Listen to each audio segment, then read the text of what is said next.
Est-ce qu'on peut nous saluer les uns les autres? Saluer la personne qui est à ton côté alors que tu étais concentré dans la présence de Dieu. Saluer la personne. La simple salutation peut changer ta vie. Une simple salutation peut bouleverser ta destinée. Alors saluez la personne du bienvenu. Dites à la personne bienvenue à ce programme de première année. Bienvenue à ce premier dimanche du mois de novembre. Saluez la personne et bénis la personne. Dis à la personne que le Seigneur te bénisse. Dis à la personne, je suis heureux de célébrer Jésus cet après-midi ensemble. Est-ce que tu peux saluer la personne? Gloire au Seigneur. Que Dieu vous bénisse. Gloire à Dieu. Que Dieu soit glorifié, lui qui est le maître de toutes choses. Lui qui nous a donné l'être et le mouvement. Il nous a encore appelés dans sa présence. Gloire au Seigneur. Amen. Restons debout, nous allons lire le passage, la parole de Dieu et nous allons nous rasseoir. Nous continuons cet enseignement, mais nous voulons aussi rappeler à l'Église que dimanche, aujourd'hui, c'est notre premier dimanche du mois et c'est aussi un culte de première année. Amen. Nous continuons cet enseignement sur l'Église, protocole du royaume, mais aujourd'hui nous allons toucher un aspect important sur la place de Christ et ses oins dans l'Église. Alléluia. Gloire au Seigneur. Nous avons deux passages, plutôt trois passages que nous allons lire. Le premier, c'est Matthieu chapitre 16, verset 18, qui est notre passage de base, passage biblique qui nous amènera dans ce voyage sur l'enseignement que nous sommes en train de donner. Mais aussi nous allons toucher deux passages des Écritures, Éphésiens chapitre 5 verset 23, mais aussi Éphésiens chapitre 4 verset 10 à 11. Nous commençons d'abord par ce passage qui est le socle de notre enseignement. Et moi je te dis que tu es Pierre, et que sur cette pierre, je bâtirai mon église et que les portes de séjour de mort ne prévaudront point contre elle. Deuxième passage, c'est Éphésiens, chapitre 5, verset 23. Je ne sais pas qu'est-ce que la régie nous allons nous proposer. Deuxième, c'est Éphésiens, chapitre 5, verset 23. Car le mari est le chef de la femme comme Christ est le chef de l'Église qui est son corps et dont il est le sauveur. Éphésiens chapitre 4 versets 10 à 11 et ça va nous permettre de libérer la pensée que le Seigneur a déposée sur nous. Éphésiens chapitre 4 verset 10, la Bible dit, c'est lui qui est descendu, on parle de Christ. Ici Jésus est mort. Il est dans le séjour de mort, mais la Bible dit il est descendu dans le lieu inférieur. Il a remporté la victoire. Et maintenant, c'est l'apôtre Paul qui est en train de révéler des choses qui étaient cachées. C'est lui qui est descendu, c'est le même qui est monté au ciel de tout, le cieux, afin de remplir toutes choses. Et il a donné le sang. J'aimerais que tu puisses comprendre ces passages, puisque aujourd'hui j'ai ramené une autre version de la Bible qui m'a beaucoup éclairé sur ces passages. C'est la version André Chouraki. C'est une très très très bonne version que nous allons aussi lire juste pour donner un peu la nuance. Quand la Bible dit, et il a donné le sang comme apôtre, les autres comme prophètes, les autres comme évangélistes, les autres comme pasteurs et docteurs. Père, nous te bénissons pour ces précieux temps que tu nous as encore réunis autour de ta parole. Que ton nom soit souverainement élevé en ces lieux. Nous ramenons toute pensée captive à l'obéissance de Christ et Jésus. Nous te promettons, Père, de tirer gloire parmi nous. Au nom de Jésus, que la révélation de ta parole nous éclaire. Au nom de Jésus, nous avons ainsi prié. Amen. Nous pouvons nous rasseoir. Que Dieu vous bénisse. Soyez bénis au nom de Jésus. Ça fait 3 dimanches que nous sommes en train de parler sur l'église protocole du royaume. Nous avions essayé d'expliquer c'est quoi l'église dans son sens étymologique. Dans le sens étymologique, nous avions dit que l'église, ce mot église, n'a jamais existé dans l'Ancien Testament. Dans l'Ancienne Alliance, le mot église n'existait pas. Dans l'Ancienne Alliance, il y avait qu'on appelait rassemblement des enfants d'Israël. Et bibliquement et étymologiquement, nous avions déjà défini c'est quoi l'église, qui veut dire tout simplement appeler hors d'eux. Quand on dit église, cela signifie tout simplement le choix de Dieu. Dieu a choisi un peuple et il les a placés hors d'eux. Appelés par Dieu et placés hors d'eux. Par là, nous comprenons que celui qui nous a déjà appelés, ce n'est pas un homme. Mais c'est Dieu qui nous appelle. Je rappelle à une personne, venir à l'église, ce n'est pas un homme qui t'a appelé, mais c'est Dieu qui t'a appelé. Tu es un choix et établi par le Seigneur. C'est Dieu qui t'a appelé. Tu n'as pas reçu un appel d'une personne. C'est ainsi, je rappelle toujours à l'église, prenez soin de ton appel. Prenez soin de ta vie spirituelle, parce que celui qui t'a appelé, ce n'est pas un homme, mais c'est Dieu. Du fait qu'il nous a appelés, il nous a placés hors du monde. Il nous a pris au milieu de pécheurs, au milieu des gens, au milieu des indigents. Dieu, par son amour, il n'a pas regardé sa gloire. Il est descendu comme un homme pour venir chercher ta vie dans le péché. Et il nous a pris, il nous a mis quelque part. Et en nous mettant quelque part, ce mot église en grec veut dire tout simplement ecclésia. Ek qui veut dire hors et ecclésia qui veut dire tout simplement appelé. Donc il nous a appelés hors de. Il nous a appelés pour nous placer quelque part. Nous avions expliqué étymologiquement d'après plusieurs théologiens dans la Bible et d'après plusieurs personnes que Dieu a utilisées, comment ils ont défini l'église. Par là, nous avions dit ceci. Nous avons 2 sortes d'églises. La première église, c'est une église invisible. Une église universelle. Cela veut dire tous ceux qui ont reçu le Seigneur Jésus comme Seigneur et Sauveur, partout dans le monde, nous formons une église. Donc déjà dans le sens étymologique, lorsque nous parlons de l'église, nous ne parlons pas d'un bâtiment. Lorsque nous parlons d'une église, nous ne parlons pas d'une maison. Et par là, j'aimerais aussi insister sur une chose. On ne considère pas une église parce qu'il y a un signe de la croix. Tu ne peux pas dire que ça c'est une bonne église parce que vous êtes nombreux. Une bonne église n'est pas définie parce que là-bas ils adorent. Mais une bonne église est d'abord définie parce que ces gens sont appelés par le Seigneur. Est-ce que je parle à une personne?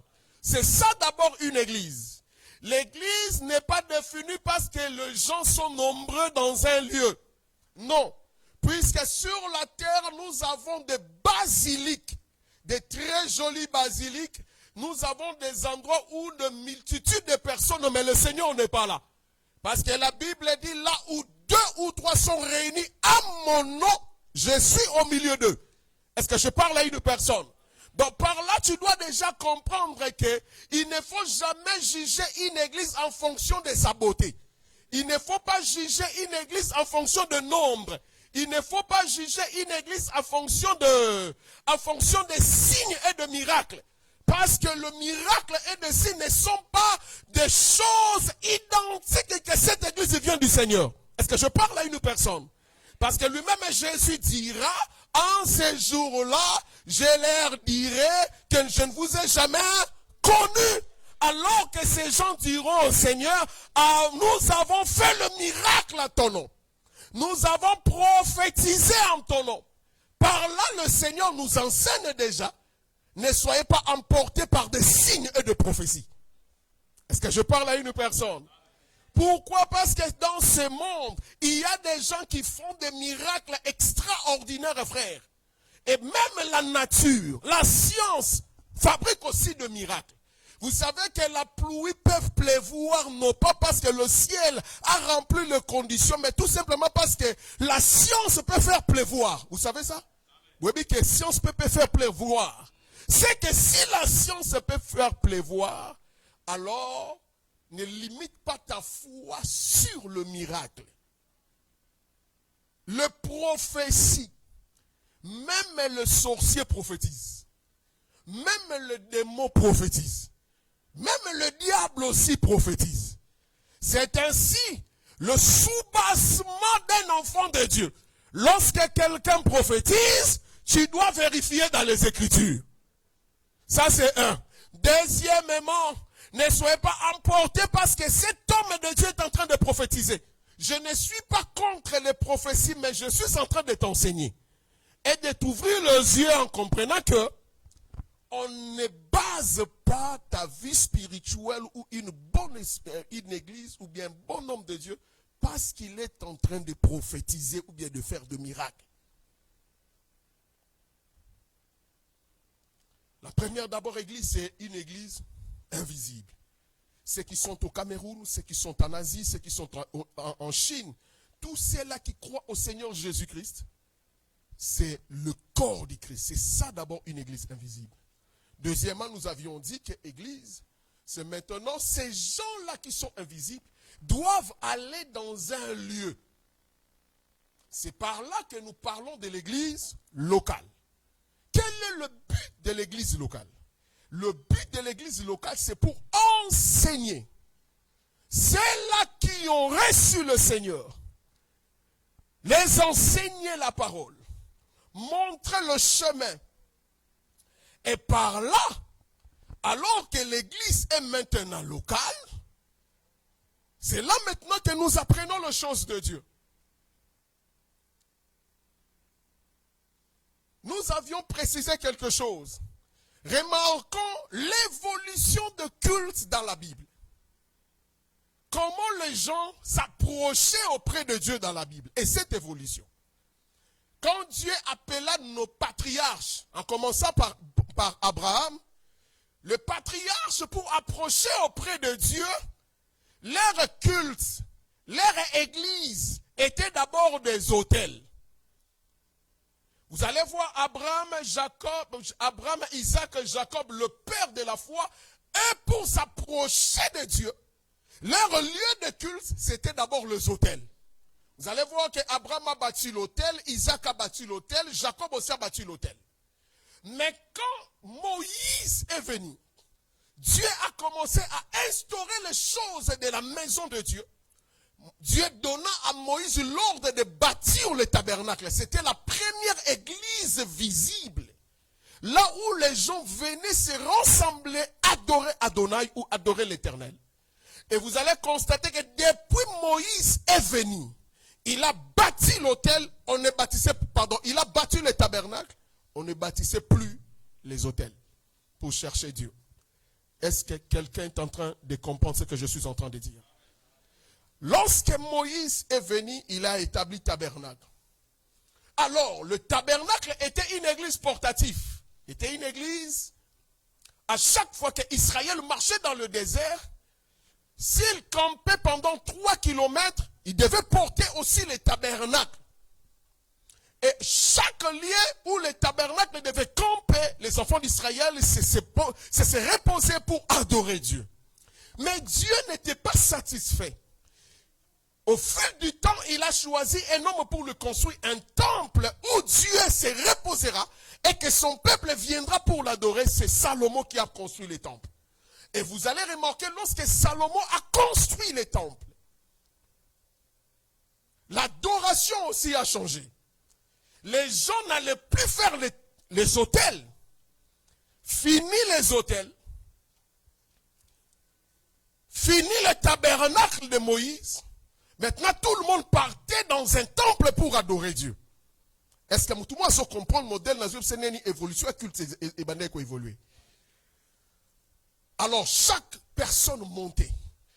Israël, à cause du péché, Dieu les a dispersés. Lorsque le peuple de Dieu est allé à l'exil, le temple est resté à Jérusalem. c'est là où maintenant les synagogues ont commencé. Parce que le temple, le lieu du culte est resté à Jérusalem. Et sont allés par exemple à Babylone, les autres sont allés en Syrie. Alors ils ont développé un lieu de culte qu'on appelait les synagogues. C'est comme ça que le pharisien, le sadducéen sont nés. Ils n'étaient pas établis par Dieu. Ce sont des hommes qui ont établi ces gens pour conduire la loi de Torah. Synagogue est née. Maintenant, quand Jésus est venu, Jésus nous a donné un autre aspect. Pendant qu'ils étaient en train de parler avec la femme samaritaine dirait que nous nous montons à la montagne de Garizim pour adorer. Jésus a dit non, ce n'est plus l'heure de monter à la montagne, ce n'est plus l'heure d'aller dans le temple, mais l'heure vient où les vrais adorateurs adoreront en esprit et en vérité. Jésus déclenche quelque chose, ce n'est plus l'heure de l'autel, ce n'est plus l'heure du tabernacle, ce n'est plus l'heure du temple, ce n'est plus l'heure des synagogues, mais c'est maintenant l'heure de l'esprit et en vérité. C'est-à-dire, peu importe là où tu te retrouves, tu peux adorer Dieu. Je dis à quelqu'un, même si tu es aux toilettes, tu peux adorer. Même si tu es dans la douche, tu peux prier.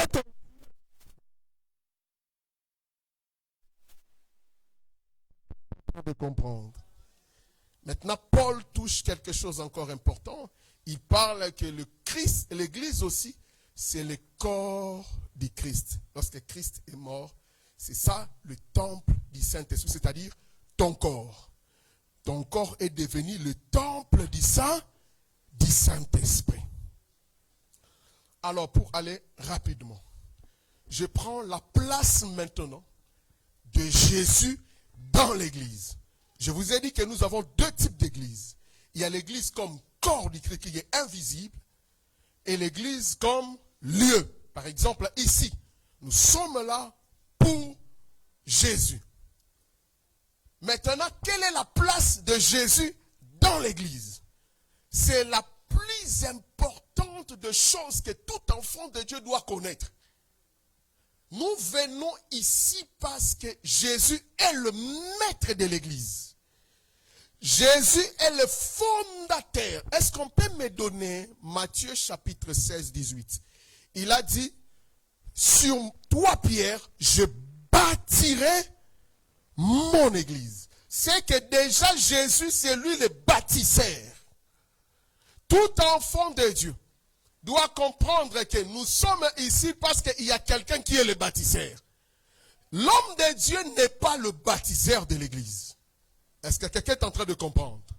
Tu peux bâtir un grand bâtiment, mais sache-le que l'église, c'est Christ qui va bâtir. Je bâtirai mon église. C'est Jésus qui est le bâtisseur de l'église.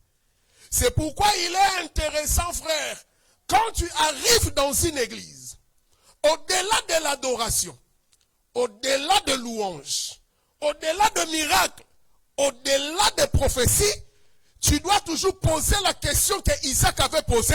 J'ai vu le couteau, j'ai vu le feu, mais où ce que je suis en train de dire? On dirait où est l'agneau? C'est-à-dire, je peux voir le miracle, je peux voir des...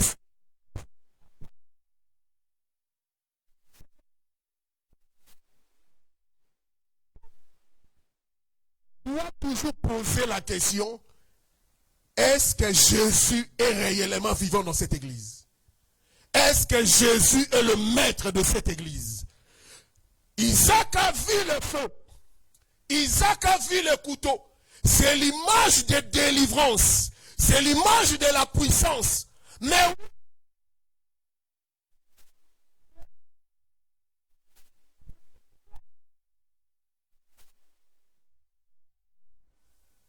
c'est ainsi vous remarquez, frère. Aujourd'hui, il y a des églises où il y a des spectacles. Mais quand nous entrons, nous voyons, il n'y a pas l'agneau de Dieu. On ne reconnaît pas une église parce que des gens sont en train de tomber, frère. C'est ainsi plusieurs sont tombés dans cette hérésie. Frère,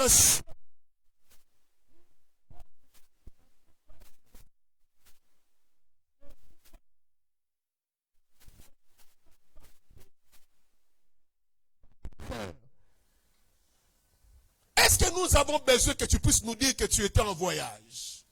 C'est juste un témoignage. Mais lorsqu'un homme de Dieu commence à s'élever, oh, est-ce que je suis en train de parler à une personne?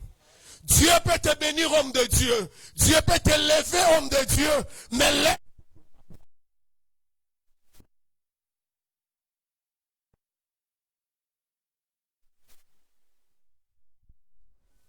ne soyez pas emportés parce que là-bas il y a de miracles. Ne soyez pas emportés parce que là-bas il y a de délivrance, frère.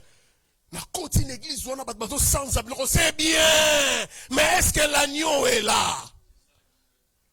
La continue église, prophétiser, c'est bien. Mais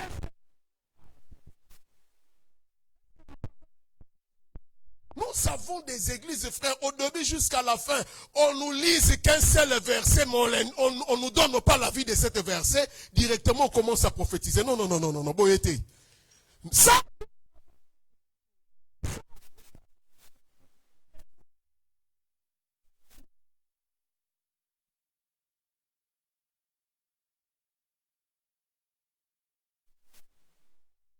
Ne soyez pas emportés, frère. Christ.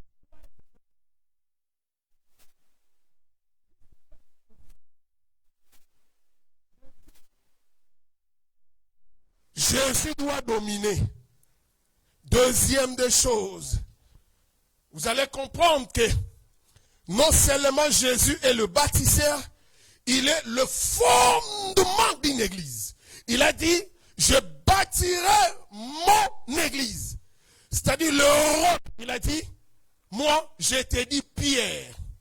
Je vous ai expliqué le premier jour, Pierre, c'est Pétras, qui veut dire une personne. Ici, il parle d'une personne. Mais il dit, tu es Pierre. Et que sur cette pierre, ça c'est deuxième pierre, Pietros, qui signifie tout simplement le roc. Moi. C'est-à-dire, toi, Pierre, tu vas bâtir mon église sur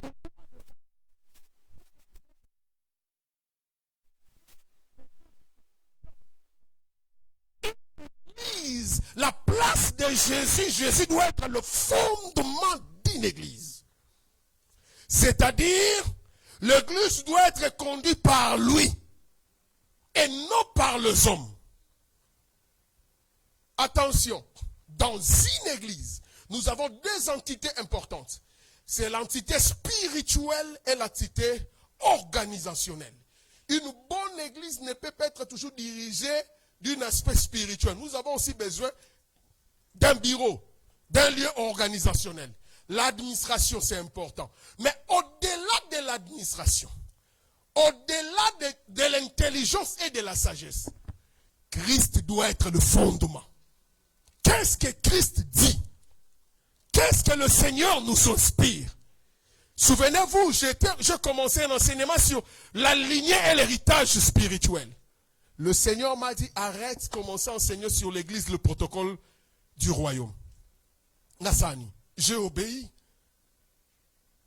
Pourquoi? Parce que c'est lui le fondement de l'église. Quand tu arrives dans une église, tu dois d'abord regarder la place de Jésus.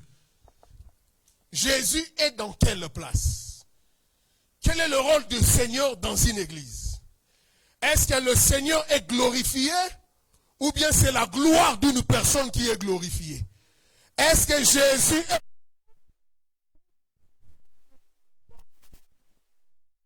C'est ainsi Pierre. Isaac a posé la question. Je vais voir l'agneau. Oui, nous avons besoin de l'agneau parce que même dans le sang...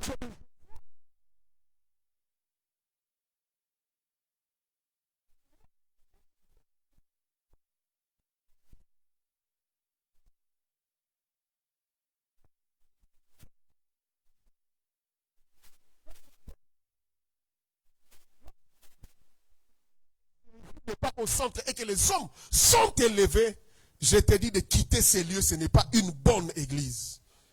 Il faut que Christ soit au centre, il faut que Christ soit être élevé. C'est lui notre sauveur, c'est lui le fondement. Jésus est le maître de la maison. Est-ce qu'on peut prendre Matthieu chapitre 10? Matthieu chapitre 10, verset 25. Il est le fondateur, il est le fondement, il est le bâtisseur, mais il est aussi le maître de la maison. Ça veut dire que tant que le maître de la maison, la gloire doit revenir à lui. Matthieu chapitre 10, verset 25.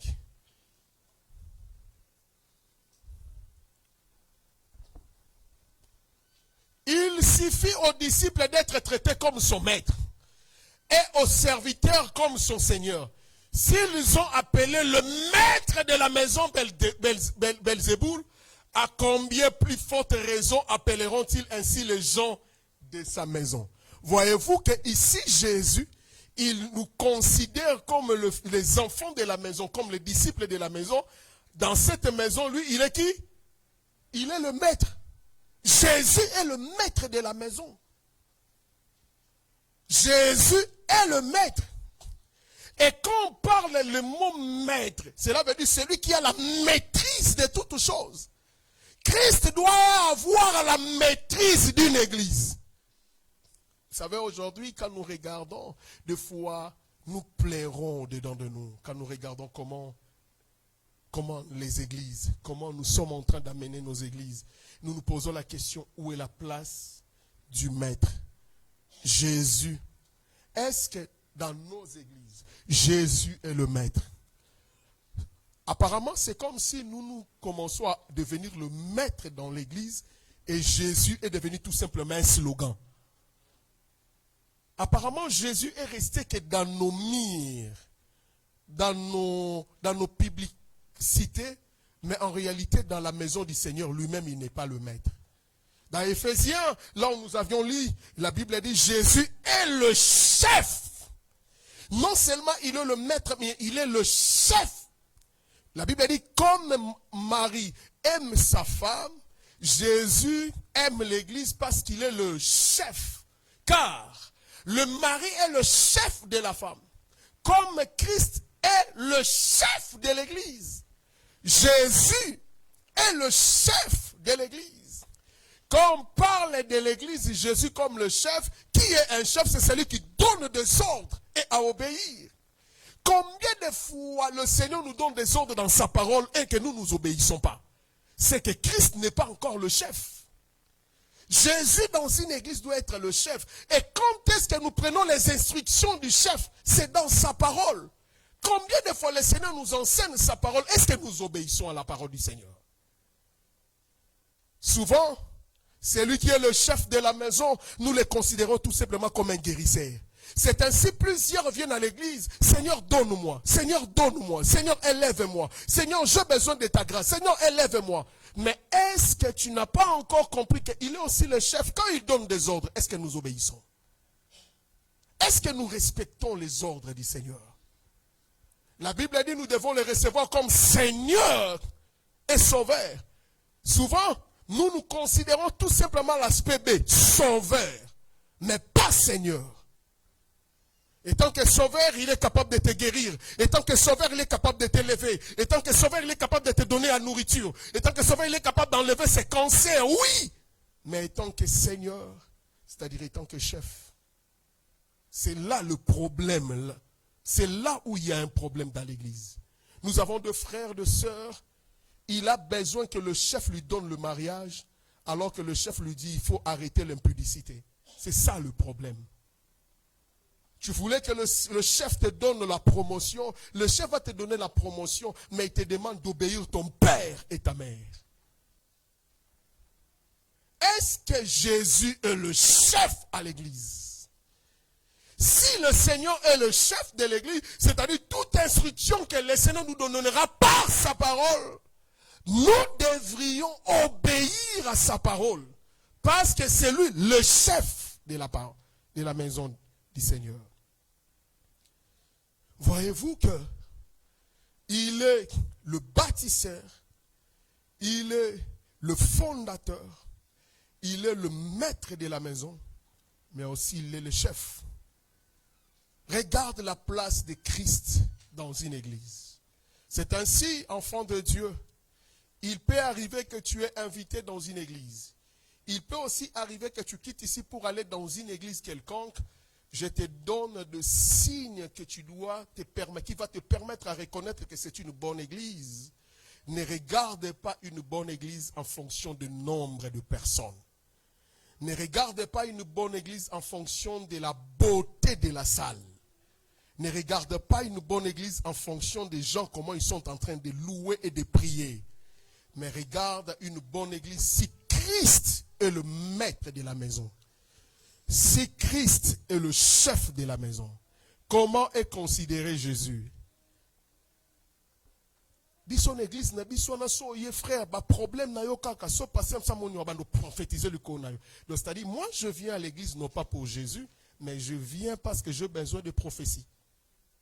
C'est ainsi aujourd'hui dans nos églises, il y a plein de gens qui sont venus à l'église, mais qui n'ont jamais expérimenté la vie personnelle avec Jésus. Nous avons des gens qui sont venus à l'église parce que Azande n'a pas de problème, il y a une église. Mais à une église, c'est pourquoi vous allez remarquer, dans nos églises, nous n'avons pas de gens qui sont stables. Le problème, c'est quoi? C'est parce qu'il n'a pas fait la rencontre avec le Seigneur Jésus, mais Ayakinde Kozua n'est pas donateur, Ayakozua don, mais il a refusé le donateur. Voilà. Il a besoin de dons, mais il n'a pas besoin du donateur. Le Seigneur n'a plus de place aujourd'hui dans son église. Les gens viennent parce qu'il a besoin d'une guérison. Les gens viennent à l'église parce qu'il a besoin d'un miracle. Les gens viennent à l'église parce qu'il a besoin d'une promotion. Il a besoin. Il y a qu'en église, nous sommes malades, aussi là. Même notre manière d'évangéliser, nous ne présentons pas l'agneau de Dieu, mais nous présentons ce que l'agneau de Dieu peut faire. Viens à notre église, qui sont malades. Parce que frère. Celui qui donne le pouvoir, c'est Dieu. Celui qui guérit, c'est le Seigneur. Celui qui élève, c'est le Seigneur. Ce n'est pas un homme. C'est ainsi dans nos églises. Je ne sais pas, mais je prie mon Dieu que ces jours-là, surprises à la tête. Puisque ces jours-là, il y aura des gens qui sont des chantres, qui sont des intercesseurs, qui sont en train de servir le Seigneur, mais mon colonne a continué la tête. Tu vois, bon, moi, un grand catcher, il y a un lola, frère. A continué yo y a qui n'a loyenge à délivrance. Mais il y a un hôpital, il a reçu Seigneur Jésus comme Seigneur et Sauveur. Lui, il ira au ciel, mais il n'y a aucun enfer, frère. C'est pourquoi l'église d'aujourd'hui, frère.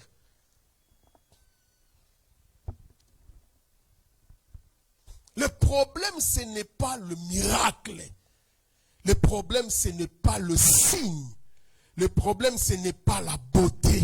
Il y a plusieurs personnes qui sont l'église à cause de à cause de l'éloquence, il y a moté. Ah, moté, on a bien. Ce n'est pas ça une bonne église.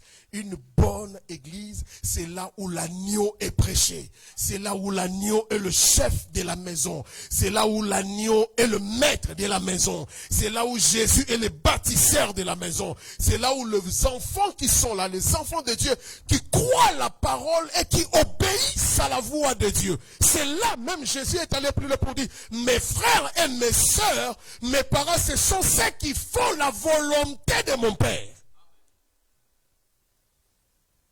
Allons rapidement. Maintenant, la place des séoins. C'est que dans l'église, que le Seigneur il nous a mis à part. Il a fait tout. Il est allé à la croix. Il est mort. Il a formé son église.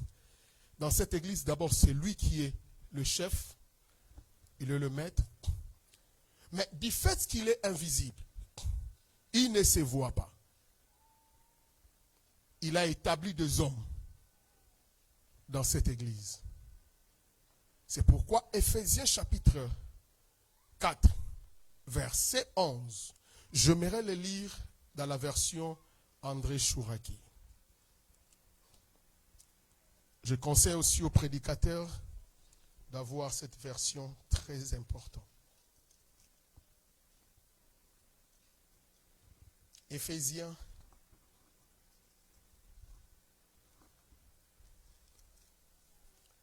chapitre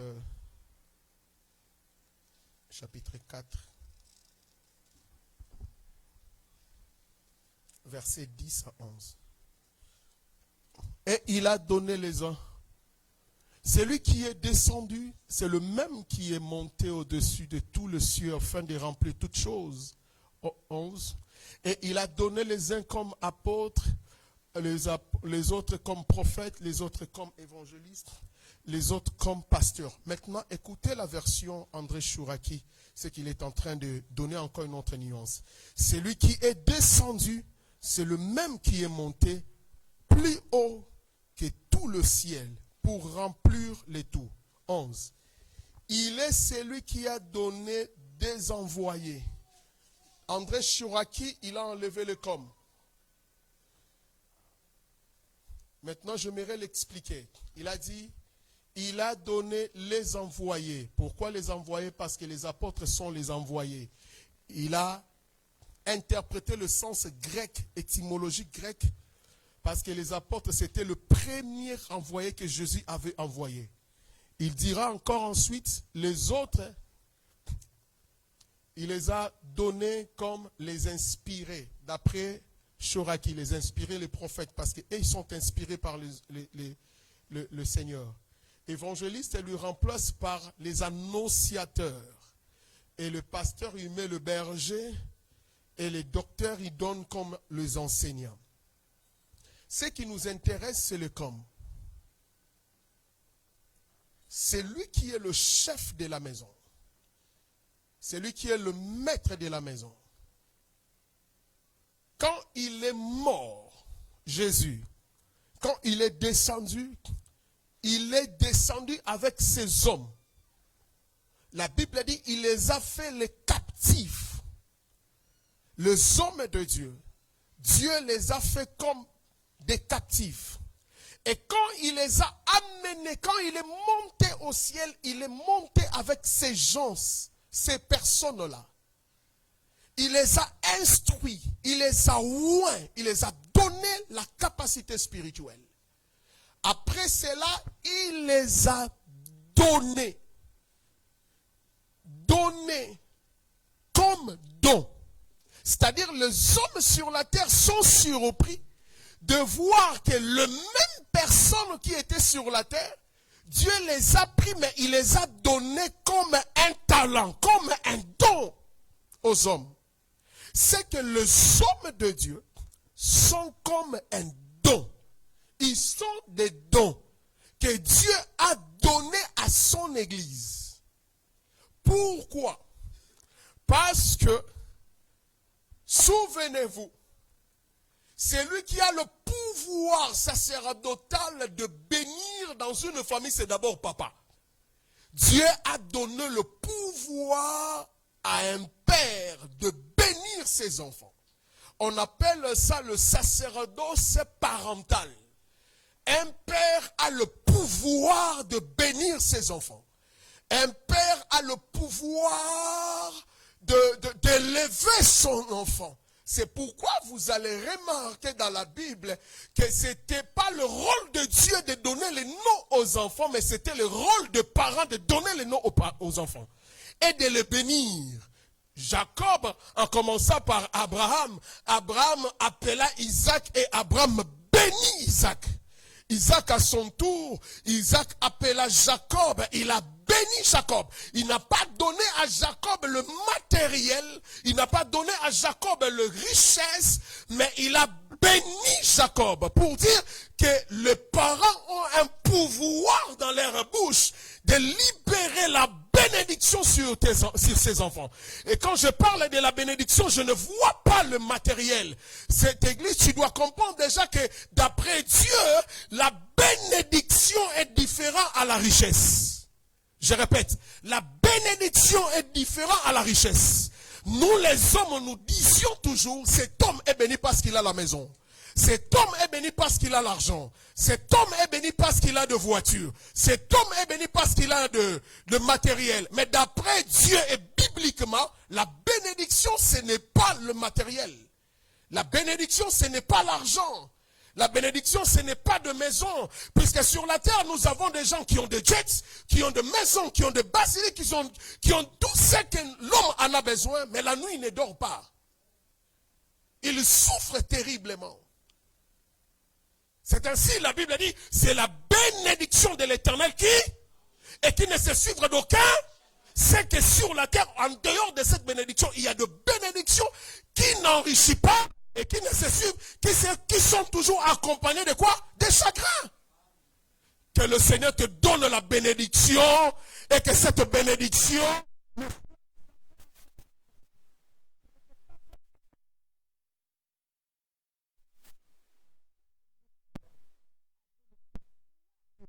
C'est pourquoi je dis toujours ici, papa parle sur tes enfants. Bénir tes enfants. Dieu t'a donné le pouvoir. L'héritage de tes enfants sont entre ta bouche. C'est pourquoi il faut parler sur tes enfants. Ne regarde pas leurs faiblesses, mais toi parle. Ce que tu es en train de parler, c'est tout. Je déclare ce que tu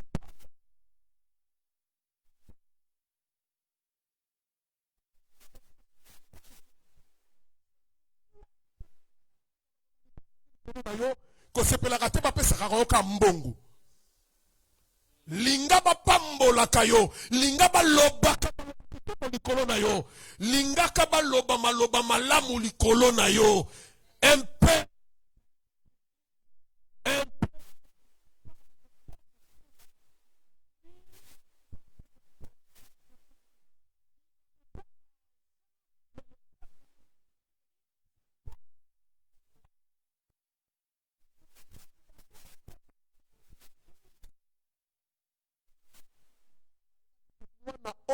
esclave, mais qui est capable de libérer un jour.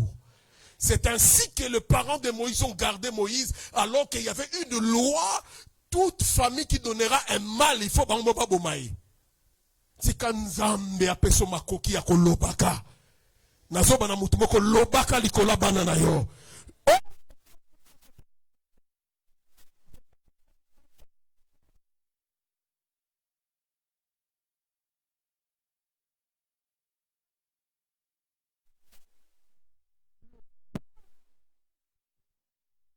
Mais attention, les parents ont que le pouvoir de bénir, mais il leur manque l'onction sacerdotale. C'est pourquoi, à ce qui concerne le monde des esprits, Dieu a séparé le parent biologique et le parent spirituel. Les parents biologiques ont le sacerdoce parental, le pouvoir de ses enfants. Le pouvoir de veiller sur ses enfants. Le pouvoir d'accompagner ses enfants vers la grandeur.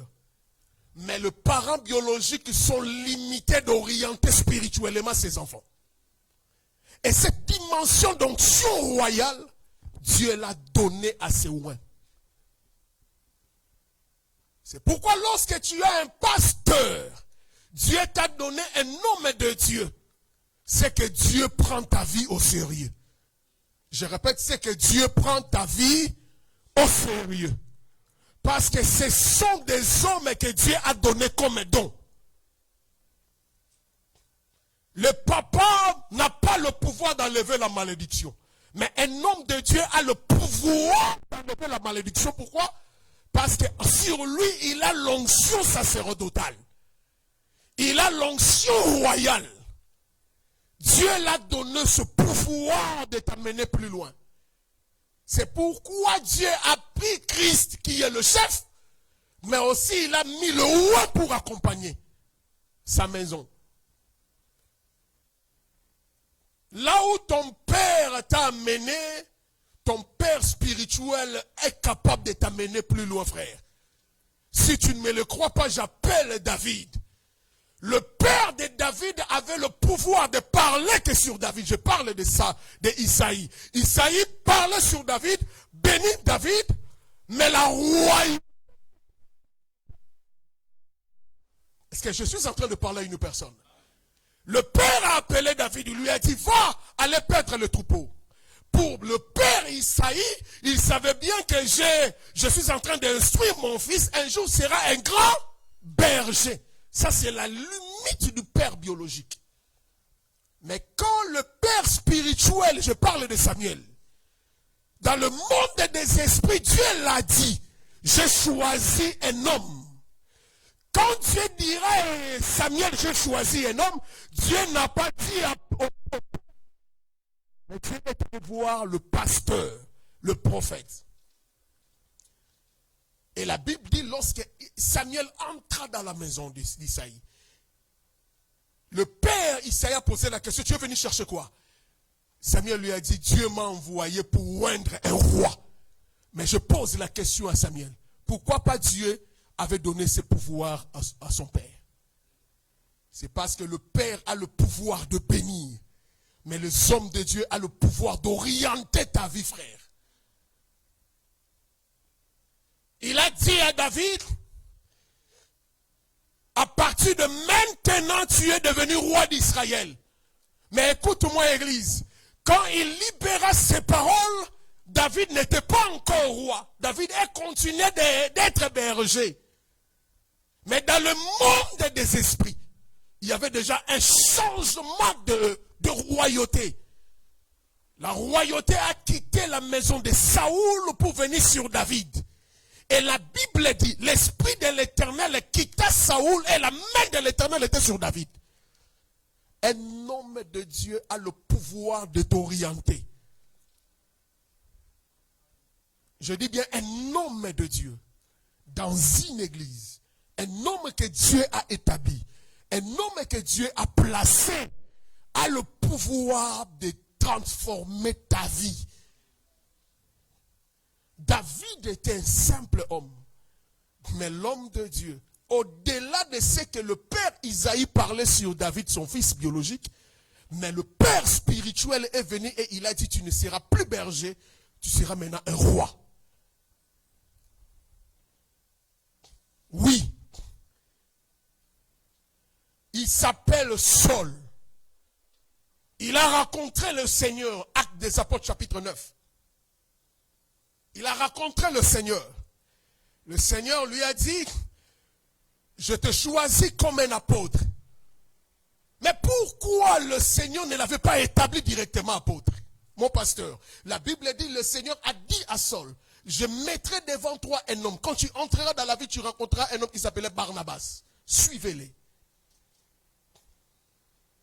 Barnabas avait l'onction royale d'établir Saul comme un apôtre. C'est ainsi que j'aimerais parler à l'église. Quand le Seigneur te donne un homme de Dieu, ton pasteur, c'est que Dieu te prend au sérieux. C'est que Dieu prend ta vie au sérieux. Un homme de Dieu peut être ton petit frère dans l'âge. Un homme de Dieu peut être mince. Un homme de Dieu peut avoir des défauts corporels. J'aimerais te dire, il a été d'abord captif au Seigneur. Dieu l'a amené quelque part et Dieu l'a oint. C'est ainsi que j'aimerais toujours parler à cette église. Si tu veux être béni dans cette église, considère-toi comme un fils dans cette église.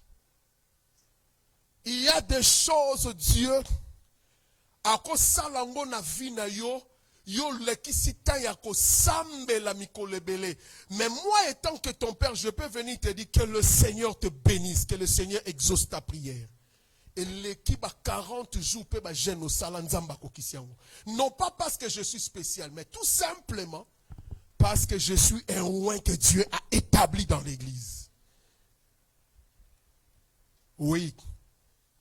Un homme de Dieu peut être affamé.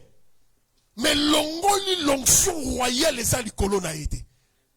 Un homme de Dieu peut marcher, n'a pas de voiture. Mais l'ongoli, l'onction royale, l'icolo n'a été, frère. Oui, parce que Élie était affamé. Il n'avait rien à manger. Mais il est arrivé dans la ville de Sarepta. Elle a trouvé une femme qui avait quelque chose à manger. Le pain est portion d'huile. Il a dit à cette femme, donne-moi d'abord à manger. La femme a compris la révélation. Il a fait un morceau de gâteau pour l'homme de Dieu. Et quand il a mangé, l'homme de Dieu a libéré la parole. Il a dit, tu ne manqueras pas à manger. Bien qu'il y aura la famine pendant 3 ans et demi, mais dans ta maison. J'aimerais te dire, quand Dieu te donne un homme de Dieu, c'est que Dieu prend ta vie au sérieux. C'est pourquoi je te conseille, au-delà de la faiblesse des hommes de Dieu, gardez toujours silence. Délire nous sommes dans les réseaux sociaux. Il peut nous arriver. Je vous ai dit, quand j'ai commencé à enseigner sur l'église, je vous ai dit que dans l'église, parmi les fêtes de l'éternel, il y a une fête que le Seigneur avait autorisé de manger avec le pain levé. C'était la fête de quoi? De la Pentecôte. Est-ce que vous vous souvenez de cela? La Bible dit dans toutes les fêtes, vous allez manger l'agneau avec le pain sans levain. Mais il y a une seule fête que le Seigneur a dit, vous mangerez et vous célébrerez l'éternel avec le pain levé de quoi? De lévire. Et cette fête, c'était quoi? La fête de la Pentecôte. Alors que la fête de la Pentecôte, le dimanche, on nous a enseigné, c'est le jour où l'église est. L'église est née dans cette fête. Cela veut dire que l'église est née dans une fête où il y aura la faiblesse. C'est pourquoi dans l'église, nous raconterons toujours des faiblesses. C'est ainsi dans l'église, tu raconteras toujours que tel frère il a fait un scandale. Dans l'église, il y aura toujours des scandales, frère. Si tu ne me le crois pas, même Jésus dans son église, il y avait des scandales. Il s'appelle Judas Iscariote. Regarde-moi ces scandales. Le plus grand scandale qui s'est passé à l'église, c'est la trahison de Judas Iscariote, frère. Est-ce que vous dites qu'il y a un dénigo? Ça va, je peux avancer. Le plus grand scandale de l'histoire de l'église, c'est la trahison de Judas Iscariote, frère. Frère, moutakalisation, c'est rien. Hein? Je dis bien moutakalisation, c'est rien en face de la trahison de qui? De chef de l'église, frère. Le maître de la maison, frère. Le fondateur. Hein? Et bon, on a trahi au zongimbangu, frère. Mais yo comme un niveau qu'on soit nambongo. Au souki wana pete, o accompagné batu wana pola qui sabango pena moutongo ye. Mais ça, c'est quel scandale, frère. Parce qu'on compare à l'église. Pourquoi toi tu fuis l'église? Parce qu'il y a un frère abundi na muninga. Non, il y a qu'à l'église l'église na bangote pour me ser wana abundi sengai. Oui, c'est un scandale, tes frères. Na émission na kati église toko monaka ba scandale. Naza prophète a malheur, mais non, l'action église, c'est beau, na fait ça ba problème.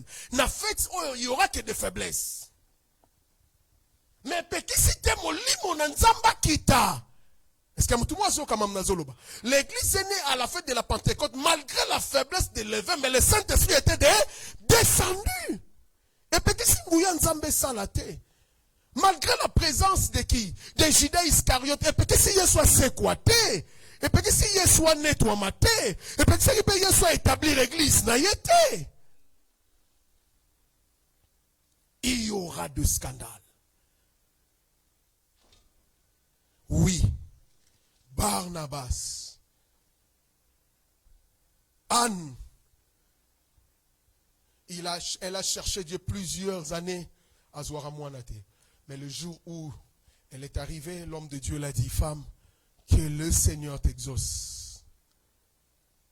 Le samboté, l'homme de Dieu peut parler seulement.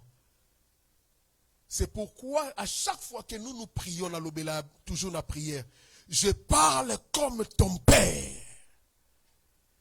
Je me mets en qualité de celui que Dieu a établi. Nayebi o nazali awa. So lingyo pambola makozwanga loko aka jeune mon kayete frère. Au-delà de ma jeunesse, il y a une dimension surnaturelle que Dieu a déposée. Au-delà de ce que je suis, il y a une dimension, c'est que toi tu n'as pas. Et Dieu l'a déposé. C'est pourquoi quand vous arrivez dans une église, commencez toujours à demander au Seigneur, Seigneur, Azana n'est pas nangai. Même Yesu a tout na disciple babanda kolanda ye. Bomona kangaina. N'entre pas dans une église parce que cet homme de Dieu prêche bien. Tu peux entrer dans une église où Dieu a établi un oint, mais ta bénédiction n'est pas dans cette église malgré il est un oint. Quand tu arrives dans une église, pose toujours la question, Seigneur, est-ce que c'est ici le lieu que tu m'as envoyé? Est-ce que cet homme est réellement celui qui a porté la cruche pour ma vie? Tu peux entrer dans une maison d'un grand homme de Dieu que tu connais dans ce monde, mais au côté où on appelle aux yeux talibanki té. Mais nzamba côté ne pas batu o baza même ata na micro té. Ba yemba kababeta maboko na mbunda. Mais nzamba lobi kende kuna. Oke kuna nzamba tomboli ozo mi poser la question. C'est pourquoi ça na batu mususu atol lobi ndeni église wana otika la kolongwa. Parce qu'il a la révélation de cette église. Dieu l'a parlé. Nzamba loba nae. C'est que Dieu a mis comme de oint dans l'église. Ils sont des canaux de bénédiction. Même si tu es grand frère aux Amukolo, histoire wana mutaote yangango Moïse. Moïse a commettre erreur. Il est allé épouser une femme égyptienne. La Bible dit son grand frère biologique. Je parle du grand frère biologique. Il s'appelle Aaron et sa grande sœur Myriam. Moïse, non, tu ne peux pas faire ça. Ce que tu as fait, c'est une trahison. La Bible dit, Dieu dans le ciel s'est mis en colère. Il a dit à Aaron, Bino banani bo simba mopa kola minangai. Pourquoi Aaron et Myriam se sont levés? Aaron et Myriam se sont levés, ils se sont mis en qualité de qui? Des grands frères et des grandes sœurs. C'est question d'âge. Ils se sont trompés à cause de l'âge. Ils ont oublié en dehors de ces petits, il y a une dimension royale que Dieu a déposée. C'est ainsi bateau ba pambola makate. N'entourage à basali nanzambe za basi na bango. Na ba membre famille na bango. Na bana na bango. Na bandeli. Dans la vie des hommes de Dieu. Bateau ba vivre comme malheur. Ils a basi na bango. Ils a bana na bango. Na famille na bango. Parce que moi ça zo mona ekaka mobali nanga pourquoi mona kilote salati à mon ba faiblesse na à chaque fois. Ma bossani que au-delà de celui que j'ai épousé comme mari, il a une dimension surnaturelle que Dieu a déposée sur lui. Les enfants, mon papa n'abisso. Mais ils oublient qu'au-delà, en dehors de l'onction parentale, comme je viens de le dire, le sacerdoce parental, Dieu a déposé encore une autre dimension sacerdoce royal. Et les parents et le frère de la famille, oh, on a où petit n'abissot. Ngana mon petit on a besoin mon azote bino leki nangai. Bino bobenga ne pasteur fiston. Ngaso na tangeli bino komo na ndo bengile na bomwana bino bo yo loba na ekaka mutu tel. Benga na kombo ko sa bina ke akotuna yo. Nenge ni no benginga na dimension wana. Donc en dehors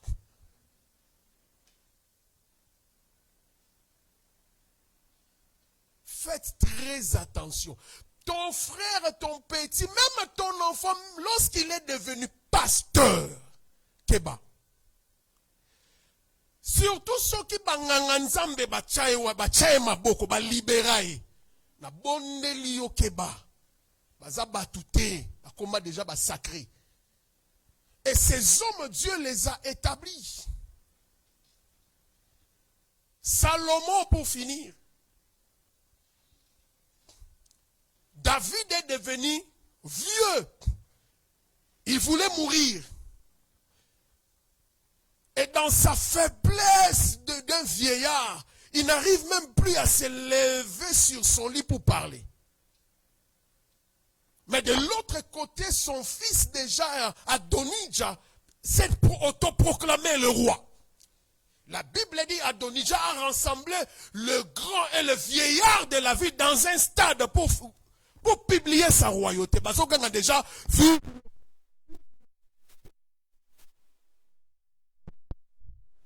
David a appelé la mère Bathsheba, la maman de Salomon. Il a appelé le souverain sacrificateur Sadok, mais aussi il a appelé le prophète Nathan. Bazalaka cinq personnes. Nwana wapi na chambre ya roi David a fatigué. Kuna na stade de milliers et de milliers de personnes déjà vive le roi. La Bible dit le père David dira au prophète Nathan et le sacrificateur Sadok, j'aimerais que vous établissez cet enfant roi, parce que moi je suis déjà faible et je vais mourir. La Bible dit le prophète Nathan et le souverain sacrificateur Sadok batelemi au milieu de 5 personnes. Bazui maboko bachelikola David ya Salomon. Balobi, nous t'établissons comme roi et nous crions vive le roi. La Bible dit mungongo ya batumi balewana et ganga eke koyokanati na stade frère. Quand Dieu est avec toi, tu es plus majoritaire que les autres. Je déclare quand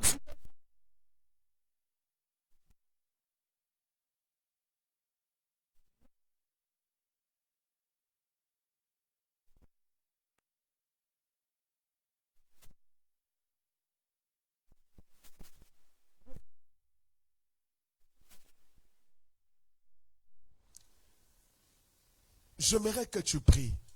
La première des choses comme prière, toi qui as tes enfants, commencez d'abord à parler. Et moi, je viendrai au-dessus pour déclarer. Prie. Tu dois parler sur tes enfants. N'oubliez pas que demain, c'est la rentrée scolaire. C'est la rentrée scolaire. Parle sur tes enfants. Parle sur tes enfants. En toi, tu as le sacerdoce parental. Tu as des choses à dire sur tes enfants. En toi, tu as le sacerdoce parental. Dieu t'a établi pour bénir. J'aimerais que tu commences à prier Dieu. Commence à parler sur tes enfants. Commence à prier le Seigneur. Dis à Dieu, Seigneur, je laisse mes enfants entre tes mains. Qu'aucun pouvoir règne sur eux. Qu'aucune personne ne domine sur mes enfants. J'aimerais que tu commences à parler. Parle.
Les esprits ont établi.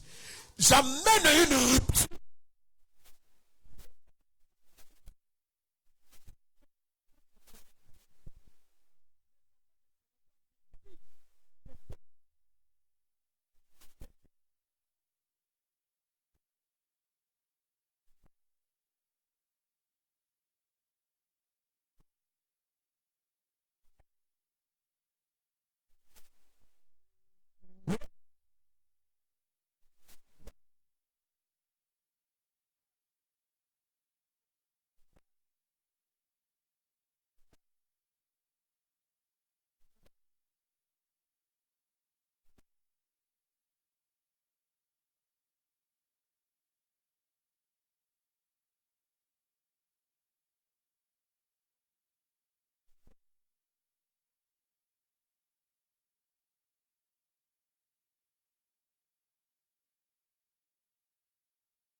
Que les parents de Moïse ont parlé sur Moïse. J'aimerais dire à une personne, là où toi tu n'es pas arrivé, Dieu t'a donné ses enfants pour qu'ils puissent aller au-delà de tes limites. Alors parle sur tes enfants. Dieu a dit à Rebecca, dans tes ventres il y a des nations. Nzamba zomo na bana te nzamba mo na ba nation. MC zomo na ye Eric mais nzamba mo na sima Eric, il y aura des entreprises, il y aura de grandes personnes. Alors commence à parler. Loba esika onga na comité Eric yoko koma. Esika onga na comité Curtis yoko touché. Yo batu bako.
Alors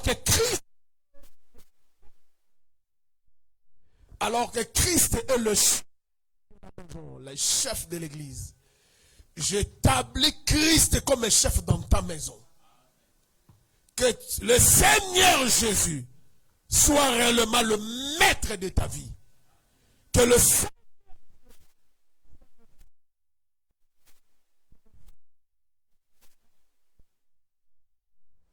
aucune maladie règne dans ta vie. Que personne ne domine sur ta vie. Je m'énonce en qualité de celui que Dieu a établi. Je me mets en ce lieu d'exercice. Et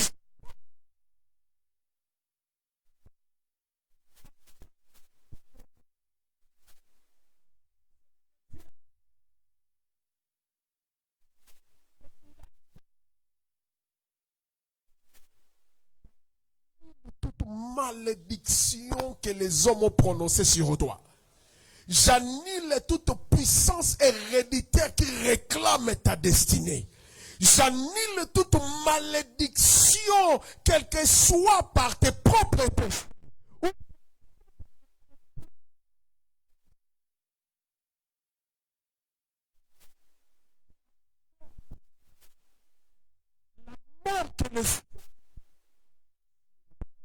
Est nul et sans effet au nom de Jésus. C'est pour ces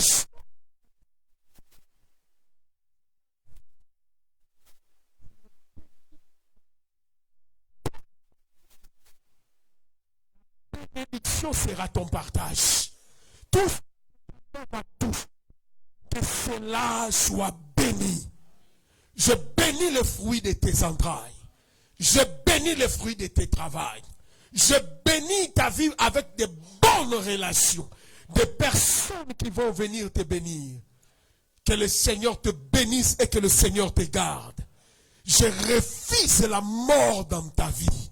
Dans tout ce que tu feras, il n'y aura aucune mort au nom de Jésus. Tu commenceras petit, mais tu vas devenir plus grand. Au nom puissant de Jésus. Seigneur, je bénis cette église.